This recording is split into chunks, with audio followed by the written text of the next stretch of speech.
Okay, here's a new breaking story from November. It's been on the internet a day or so, I think.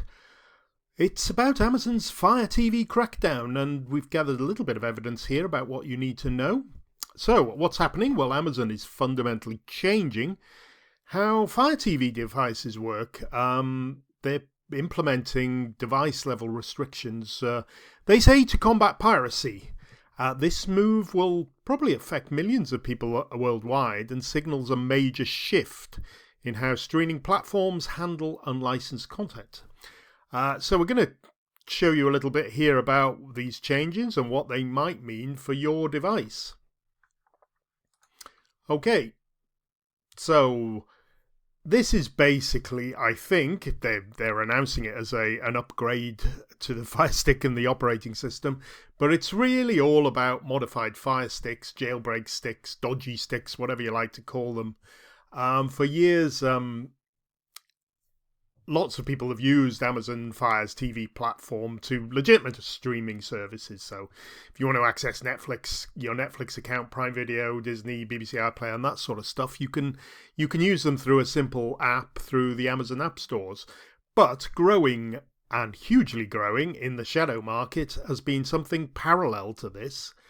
A thriving underground economy has emerged with these jailbroken or fully loaded Fire Sticks. And they've absolutely flooded the market. I'm in the UK, certainly. I know loads of people have got them. In fact, I'm probably one of the few who don't. Fire sticks are everywhere. If I looked at my sort of road, I think probably half the people have got them.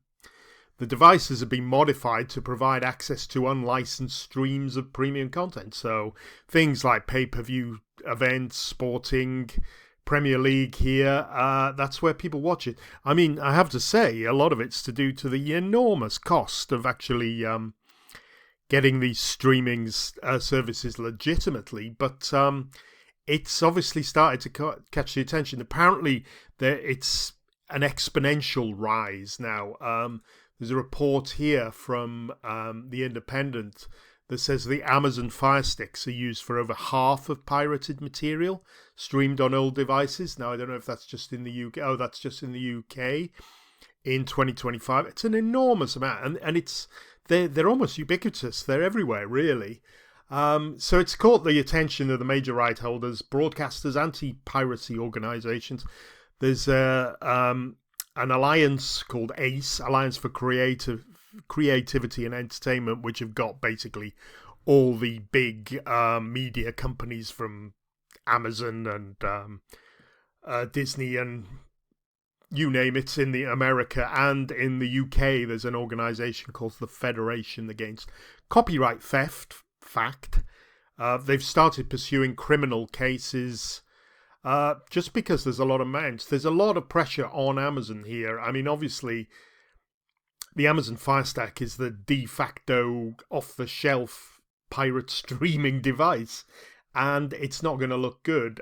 They've had a lot of pressure from copyright holders demanding action, and I think this is what's happened, really. So there's three major changes rolling out now. There's a new operating system. Amazon has introduced the Fire TV Stick 4K, running something called the Vega OS. Now, it's a completely new operating system. Before, there was an Android-based Fire OS. Presumably, this is to give them much more control and restrict access to people modifying the OS. The new platform blocks sideloading, for instance. That's installing apps from outside the App Store. So you can't do anything like that. You just basically have to go to Amazon's official App Store and pick what's there. It's also included device-level blocking. This is in partnership with ACE, the Alliance for Creativity and Entertainment. Amazon now actively blocks piracy apps at the device level too, not just in the App Store. So actual device will stop you installing or sideloading different applications. And there's a rumor that VPN usage and location spoofing techniques are being blocked or restricted. Now, I don't know about this. This is quite patchy. I did hear some reports saying that they'd actually blocked VPNs completely, but that's not true because I know NordVPN are releasing a compatible VPN service that will be on the Amazon App Store, so they're clearly not blocking them all. And global partner, this isn't a regional thing. I mean, the focus has been in the UK to a certain extent, but it's a worldwide rollout affecting Fire TV devices across all markets. The software updates are being pushed as well to existing devices running Fire OS. Again, this is rumour. I think it's going to happen, though. It's enabling more aggressive app blocking. The UK, for instance, let me just see. There's been a whole list of crackdown areas where they're going after Amazon users. This is an article on Lad Bible. And certain areas they're targeting the users. As I've mentioned in a couple of videos, it's quite easy to catch viewers of these Fire Sticks once you've actually got the supplier, because they'll have lists and payment information and stuff. Generally, they don't bother. End users are normally safe from repercussions because there's so many of them. But in certain places, they've made an example. Lad Bible say, I'll put the document, the link down below. But at places they've have targeted for a clampdown, and I think they're giving people slaps on the wrist, nasty warning letters, maybe the odd fine, I'm not sure. But anyway, scaring people basically.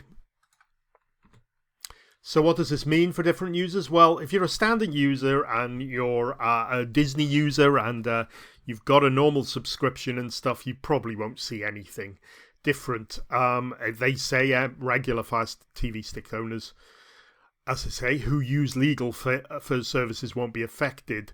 You'll probably see tighter restrictions after firmware updates, or maybe receive a few notifications about existing app permissions, something like that. But generally, if you play by their rules, you probably won't notice any difference if you buy a new one or your existing Fire Sticks gets updated. Modified device owners, right? You're being targeted. This is the reason they're doing this. So what's going to happen? I don't know. Users with jailbroken Fire Sticks or sideloaded apps probably their time is numbered for those particular Fire Sticks. Probably what you're going to start seeing is apps refusing to launch entirely.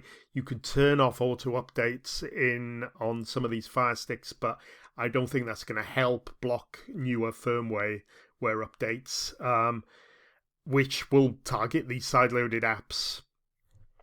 Again, this region about using VPNs to and region spoofing tools. I think it's already locked down DNS, so you can't use tools like the Smart DNS.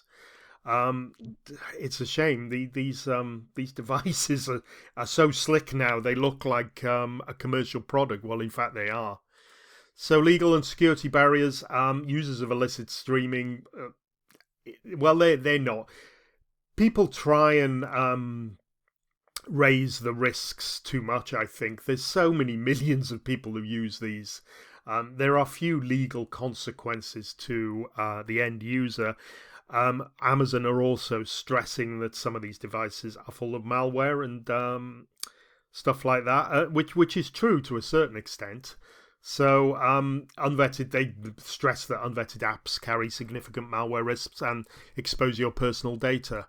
I know people, and I'm sure you do, who've been using them for years and years and years. The bigger picture, what does it signal? Well, Amazon's partnership with Ace represents more than just technical updates. The Ace cover a huge, I think it's about 50 of the biggest media companies in the world. It's a fundamental shift from reactive app removal. So a dodgy app goes in the Amazon App Store and then it gets removed. But this is now proactive, AI-driven, probably device-level enforcement. The company's trying to protect its platform. It's not looked good. When you get articles like that on the main. This is the Independent, a big independent newspaper. Amazon Fire Sticks are used for over 50% of pirate material in the UK. They're obviously not going to be happy that. But beneath the rhetoric of this reputational damage and security vulnerabilities, there's a corporate imperative that we're seeing across the technology sector to eliminate user flexibility. They simply don't like us being able to change and modify and hack these devices. Devices that facilitate independent software installation mean they don't have control over your device, and it threatens their revenue generating App Store model. The enforcement models could spread to what's going to happen is Fire Stick users are going to look for there are plenty of other devices you can use instead. Android TV boxes, I've got one called the Shield that works really well. If you wanted to jailbreak stuff as well, Roku devices are fairly open, and you can do what you want with them. There's lots of cheap knockoff Chinese streaming sticks, which I'm sure people will end up using anyway. But these also could face similar restrictions as the industry adopts. It's a big debate here: user rights, device flexibility, and platform control.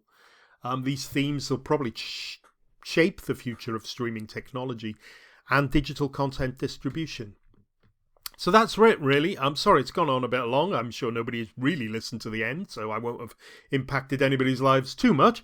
But it's an important story, this. I'm going to break it down into smaller chunks over the next few days and weeks. And anyway, have a great day, and thank you very much for watching. Bye for now.